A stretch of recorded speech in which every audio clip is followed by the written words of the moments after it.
Assalamualaikum warahmatullahi wabarakatuh. Innal hamdalillah nasta'inuhu wa nastaghfiruh wa na'udzu billahi min shururi anfusina wa min sayyiati a'malina. May yahdihillahu fala mudilla lahu wa may yudlilhu fala hadiya lahu. أشهد أن لا إله إلا الله وحده لا شريك له وأشهد أن محمدا عبده ورسوله لا نبي بعده. اللهم صل وسلم وبارك على حبيبنا وقرة أعيننا سيدنا محمد أبا القاسم جد الحسن والحسين وعلى آله وصحبه ذوي القدر العظيم. Amma ba'du, jamaah sholat isya dan sholat tarawih Masjid Darussalam yang dimuliakan oleh Allah. Tidak terasa kita sudah memasuki akhir-akhir bulan Ramadan. Mudah-mudahan dengan ilmu yang kita miliki membuat kita tetap istiqomah, bahkan semakin semangat untuk berlomba-lomba dalam kebaikan, memperbanyak amal. Fastabiqul khairat, berlomba-lomba untuk meningkatkan frekuensi ibadah, amal kebaikan, dan hal-hal yang lainnya yang semakin mendekatkan diri kita kepada Allah Subhanahu wa Ta'ala, dan menjauhi hal-hal yang bisa jadi dengannya bisa merusak amal-amal kita. Secara umum, hindari penyakit-penyakit hati. Termasuk adab-adab yang diajarkan oleh guru-guru kita di awal ketika kita menyambut datangnya bulan Ramadan. Adab yang kesekian, bersih-bersih lahir dan batin. Bersih-bersih lahir dari kotoran dan najis. Mudah untuk mendeteksinya, mudah untuk membersihkannya. Tapi terkait dengan membersihkan batin hati dan penyakit-penyakit hati dan kotoran-kotorannya ini kadang yang sulit dideteksi.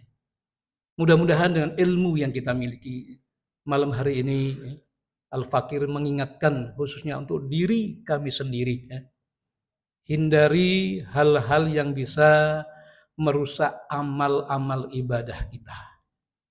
Mungkin ada di antara orang yang beribadah sudah maksimal, ketika melihat teman-temannya sudah mulai kendur, kemudian terdetik dalam hatinya, oh kalau begitu aku lebih mulia dari dia, aku lebih soleh dari dia, aku lebih bertakwa daripada dia. Ini satu penyakit yang kadang-kadang tanpa kita sadari, jika kita tidak mau koreksi diri dan mau menuntut ilmu terkait dengan penyakit-penyakit hati, ini yang sangat bahaya. Kita merasa amal kita banyak, kita sudah merasa maksimal, sudah berkali-kali hatam Al-Quran, tarawih tidak pernah absen, sholat 5 waktu tidak pernah ketinggalan, tapi ketika hati kita merasa diri kita lebih mulia dari saudara kita yang lainnya, hancur lebur nilai ibadahnya. Bukan pahala yang kita dapatkan, dikhawatirkan justru dosa yang kita akan mendapatkannya. Maka yang demikian itu sifat daripada sifat yang dicela oleh agama.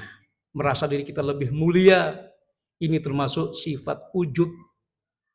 Kadang itu hanya terucap di dalam hati, tidak sampai terucap dalam mulut, tapi bahayanya sungguh luar biasa. Kita hanya terdetik dalam hati lebih mulia saja. daripada orang lainnya, ini sudah termasuk ujub yang bisa membahayakan amal ibadah kita. Belum lagi sifat-sifat buruk lainnya daripada penyakit-penyakit hati, sum'ah. Apa itu sum'ah? Sum'ah berasal dari bahasa Arab, dari kata-kata sami'a, yasma'u, yaitu orang yang ketika dia beribadah, ia ingin ibadahnya didengar oleh orang lain. Ia ingin ibadahnya menyebar sehingga seluruh orang mengetahui kalau dia beribadah, kalau dia orang yang paling baik ibadahnya, kalau dia orang yang paling semangat ibadahnya, dan memang tujuannya untuk itu. Tapi kalau kita memang suatu hal yang lazim, tarawih suatu hal yang wajar,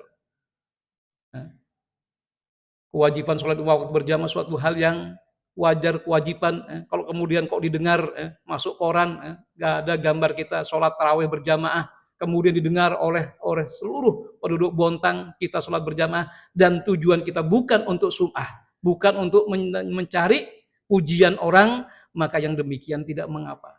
Yang khawatir kadang-kadang kita membuat konten umpamanya. Enggak, ini untuk pembelajaran, untuk tauladan yang lainnya, supaya mereka meniru. Tapi ketika kontennya tayang, kemudian enggak ada yang komentar, enggak ada yang like, enggak ada yang suka, enggak ada yang memberi jempol, nah ada perasaan dia marah. Nah ini berarti tujuan dia membuat konten untuk supaya dilihat dan didengar orang. Selain sum'ah, ada riya, ini juga saudara sepupu.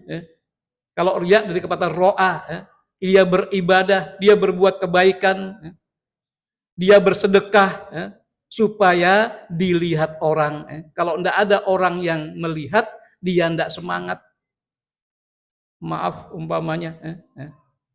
Artinya ada orang yang beribadah, kalau ada yang melihat dia semangat, tapi kalau sendirian malas-malesan, khawatir, itu termasuk tanda-tanda orang munafik. Orang munafik itu sama dengan kita, pakaiannya sama.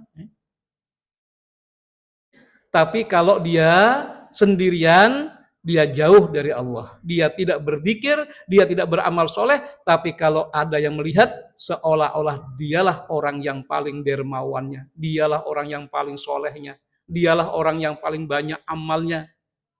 Dan ia merasa bangga ketika ada penilaian dari orang lain. Kita juga tidak tahu apa kita ini benar-benar ikhlas karena Allah. Kita baru berusaha untuk berikhtiar, berbuat ikhlas. Artinya orang yang berbuat ikhlas masih bisa digoda oleh iblis. Yang tidak bisa digoda oleh iblis orang yang memang Allah yang mengikhlaskan. Kita baru berusaha untuk berikhtiar. Ya Allah, ikhlaskan diriku. Tapi ketika disebut orang, kamu tidak ikhlas, kemudian kita terucap lagi, demi Allah saya ikhlas. Mungkin dengan kata demi Allah tadi, justru hilang keikhlasan kita. Intinya kita berusaha berikhtiar sambil memohon kepada Allah, dijauhkan dari segala penyakit hati, ujub, sum'ah, riya, dan lain sebagainya, dari penyakit-penyakit yang bisa menggerogoti, bahkan menghilangkan pahala dari amal-amal kebaikan kita. Sekali lagi kita memohon kepada Allah, karena seikhlas-ikhlasnya kita masih bisa digoda oleh iblis. Ingat ucapan iblis ketika dia memohon kepada Allah, minta izin kepada Allah, la ughwiyannahum ajmain. Ya Allah, aku izin kepadamu untuk menggoda seluruh anak cucu Adam. Dan kemudian iblis mengatakan, illa ibadaka minhumul mukhlasin. Bukan mukhlisin di sini. Yang tidak aku sanggup ya Allah menggodanya, kecuali hamba-hambamu yang mukhlasin, orang yang engkau ikhlaskan. Kan kita ini tidak tahu apa kita diikhlaskan Allah apa enggak.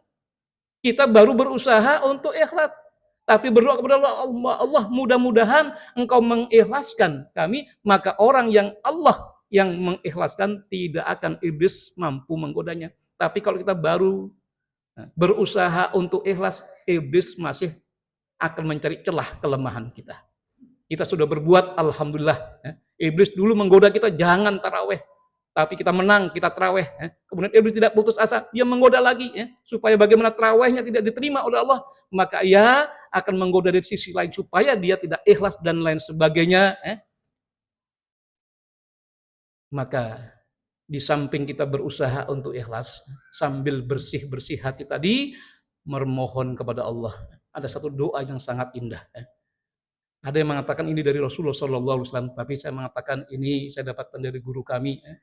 Walaupun beliau mengatakan dari Rasulullah, wallahu alam. Apakah mimpi, apakah dari hadis, tapi intinya indah doanya. Allahumma akhlis niyati waj'al amali khairam minha. Luar biasa ini doa ini. Tidak usahlah kita mungkin menisbahkan ini hadis, tapi ini adalah doa sudah.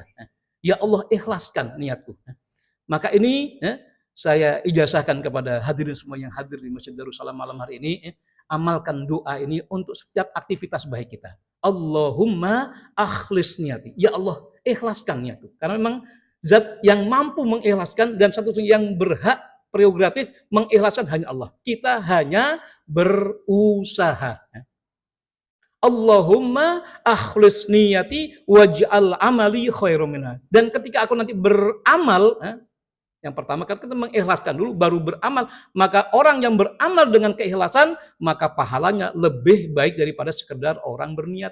Orang niat mau berbuat kebaikan tapi tidak jadi, Allah catat satu kebaikan. Tapi ada orang yang berniat baik kemudian melaksanakan, maka ia dapat 10 kebaikan. Maka ini isi dari berdoa ini, ya Allah ikhlaskan niatku dan jadikan amalku ketika aku melaksanakannya benar-benar karena mengharap ridhomu dan mendapatkan pahala yang lebih dari sekedar hanya berniat. Sekali lagi saya hadiahkan doa ini untuk semuanya yang hadir, sampaikan kepada siapa saja.